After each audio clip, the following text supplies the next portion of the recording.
Bonjour, bonsoir tout le monde. Moi, c'est Raphaël Ongene, je viens de l'université de Douala au Cameroun et je travaille avec l'Institut de recherche pour le développement globalement sur la réponse du littoral camerounais au forçage océanique multi-échelle. Donc, le travail que je vais vous présenter aujourd'hui, c'est un travail que nous avons fait sur les 2 dernières années et qui porte sur l'évolution du trait de côte à l'échelle de la côte camerounaise entre 2001 et 2017. Et ensuite, je vais vous parler un tout petit peu des études que nous menons en perspective de ce travail. Voilà. Donc, globalement, je vais revenir sur le contexte et la problématique de ces études. Ensuite, je vais parler des données, les résultats et les perspectives. Alors, il faut d'abord situer le contexte de la côte camerounaise. Oh, pardon. Comment ça marche ça? Voilà. Alors, le pointeur, voilà.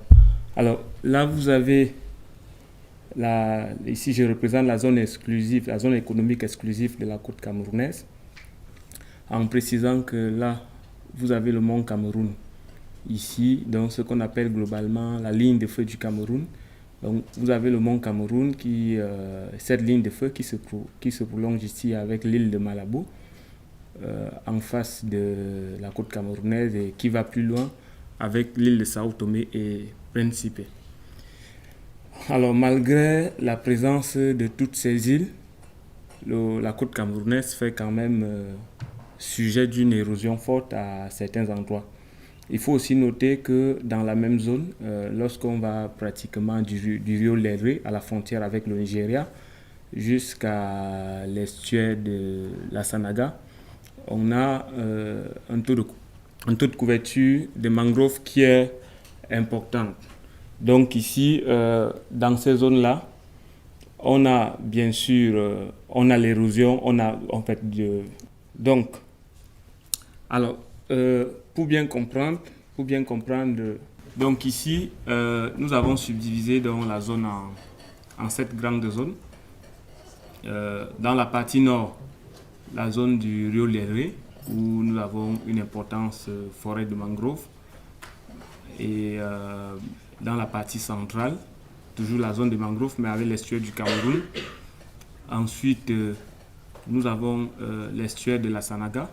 J'en parlerai tout à l'heure pourquoi ce choix, l'embouchure de la Sanaga et toute la zone sud et au fin fond, la zone où a été construite récemment le port en eau profonde de Kribi avec une digue qui fait crochet, pratiquement une longueur de 1,3 km.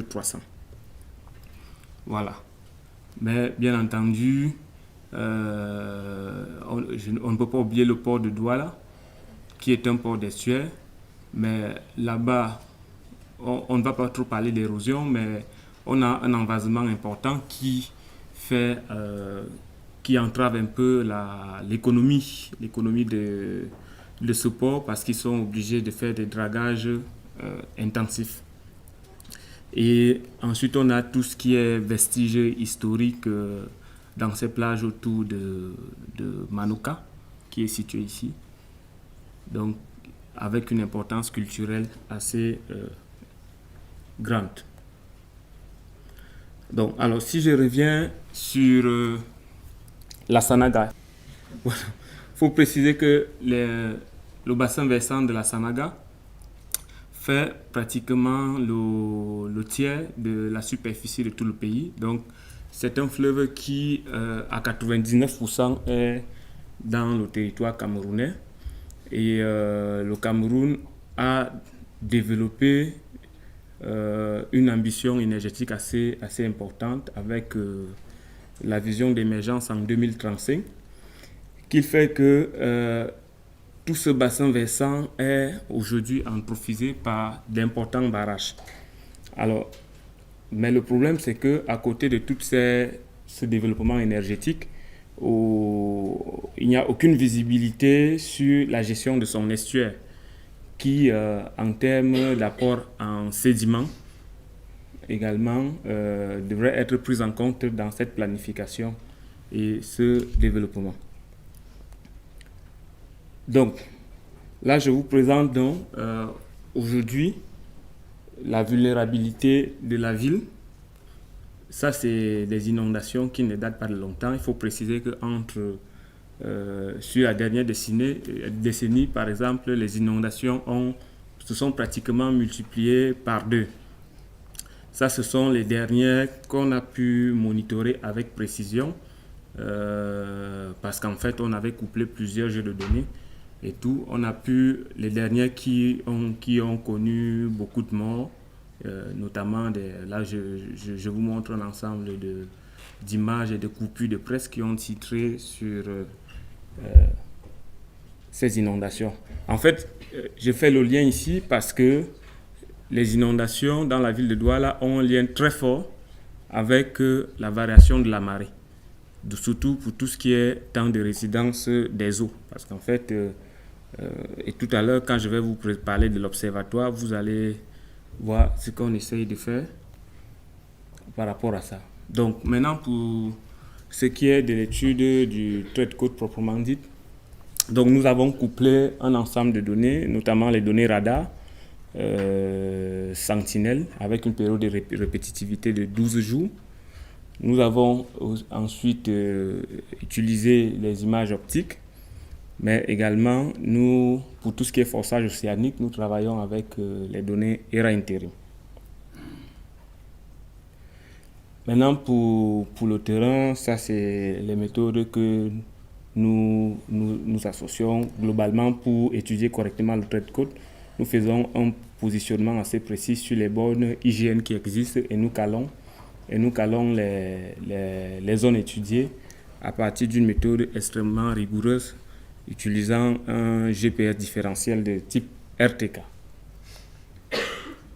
Donc, en même temps, pour faire ce monitoring, nous utilisons, nous corrélons, puisque en même temps, nous essayons de regarder les données de bathymétrie dans ces différents fleuves. Donc, nous avons les capteurs de pression que nous installons pour corriger la marée. Donc maintenant, pour les données satellites, nous utilisons, surtout pour ce qui est des données de radar, la méthode utilisée ici est la méthode d'interférométrie. Bon, dans l'image que vous avez là, elle explique un peu entre le passage d'un même satellite sur 2 périodes différentes, nous arrivons à voir la variabilité en utilisant justement la différence de phase entre ces 2 données. Donc, alors, pour ce qui est des résultats, ce travail nous a justement permis de définir les zones qui sont les plus en mouvement sur la côte camerounaise. Bon, là au-dessus, vous avez en fait les chiffres qui correspondent aux emplacements des différentes zones. Donc, on voit ça, ce sont les zones qui sont en accrétion, qui sont sédimentées, et les zones qui sont plus bas sont en érosion. Bon, on observe notamment là au niveau de l'embouchure de la Sanaga et tout, qu'il y a, là nous sommes au 4 là, qu'il y a une érosion importante. Et le problème maintenant, c'est d'arriver à relier cette érosion et comprendre est-ce qu'elle est due à l'anthropisation assez forte du bassin en termes de barrage ou pas. Maintenant, lorsqu'on essaye de relier l'érosion observée aux paramètres atmosphériques, aux paramètres océaniques, je vous l'ai dit, ici en noir, en fait en bleu, on a allant de pratiquement 1984 en 2017. En bleu, on a la variabilité de la hauteur significative des vagues, alors qu'en noir, on a l'évolution du trait de côte. On tombe sur une conclusion que finalement, il n'y a pas un lien direct, entre la variabilité dans les forçages océaniques et l'érosion. Donc il faut aller diagnostiquer profondément à quoi est due cette érosion qui est observée. Alors, comme il me reste 2 minutes, je vous parle directement donc de l'initiative qui a été mise en place. C'est une initiative qui est soutenue par l'Agence française de développement, la communauté urbaine de Douala et l'Institut de recherche pour le vivant.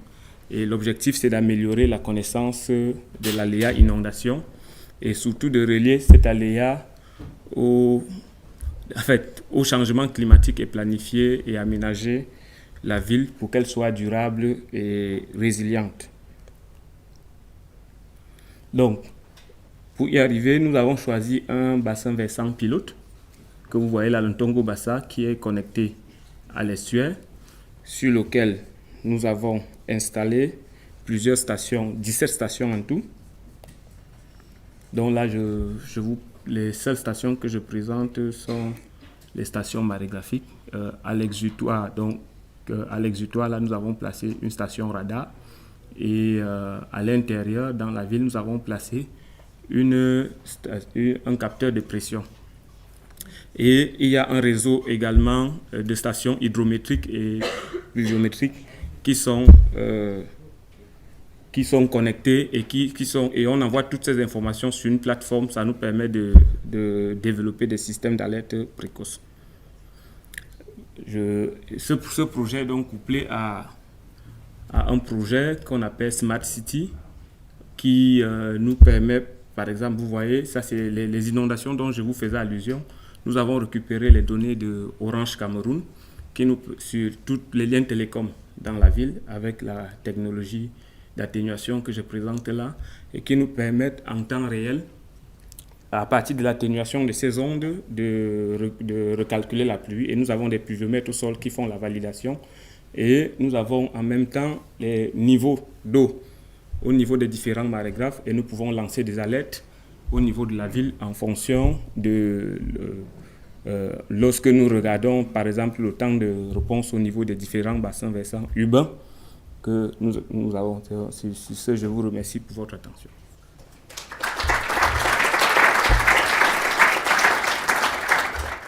Merci beaucoup Raphaël et aussi pour le respect du timing puisque c'est vrai que la journée avance bien.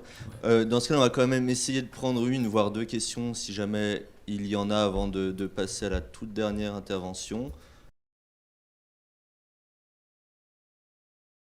Sangaré, port autonome d'Abidjan.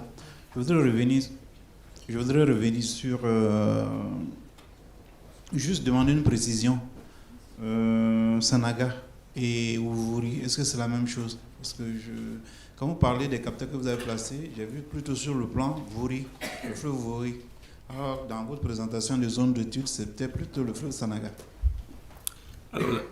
Alors la présentation était en fait, l'étude du trait de côte, c'était à l'échelle du Cameroun.